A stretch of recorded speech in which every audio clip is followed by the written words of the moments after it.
usually, when it comes to this question, tinatanong namin kayo individually na, who do you think resembles you the most as a volleyball player? Pero since magkapatid kayo, at sabi nyo nga mas kilala nyo yung isa kaysa sa sarili nyo, I would ask, Dindin, sino sa iyo that do you see a UAAP player right now that resembles Jaja?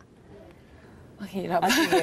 Ganito. Sige. Ako muna. Sige, go. Ako, nakikita ko kay Ate Dindin. Yung, yung, hindi naman kagalaw, pero same attitude. Yes. Siguro si Maddie or Bea. Maddie or Bea de Leon. Yeah, why? Kasi si Maddie kasi leadership. Yeah. And then talagang makikita mo sa kanya yung kumbaga yung dinadala niya yung team niya every time na kunwari down or something na kaya niyang i-boost yung moral nung kasama niya. And Bea naman, same, but yung the way siya maglaro, may angas eh.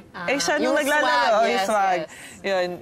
Part naman yun ng game, di ba? Pero nakikita ko sa kanya, ganun din siya kasi before na talagang mailabas mo lang yung laro mo, magsuswag ka. So, yun. Dindin, meron na bang maiko-compare kay Jaja? Sige.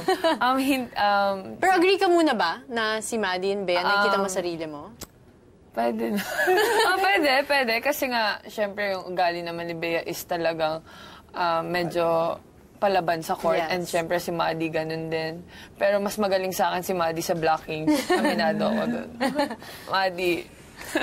Okay, so sino naman? Si Jaja, hindi man sila pareho sa height, pero for sure, si Sisi. Kasi every time na, Sisi Randina, kasi every time na nakakascore si Sisi, parang jolly lang siya. Yeah. And nakikita ko si Jaja na pag nakapuntos ng dati, smile lang siya, ganun lang siya, simple lang kasi siya.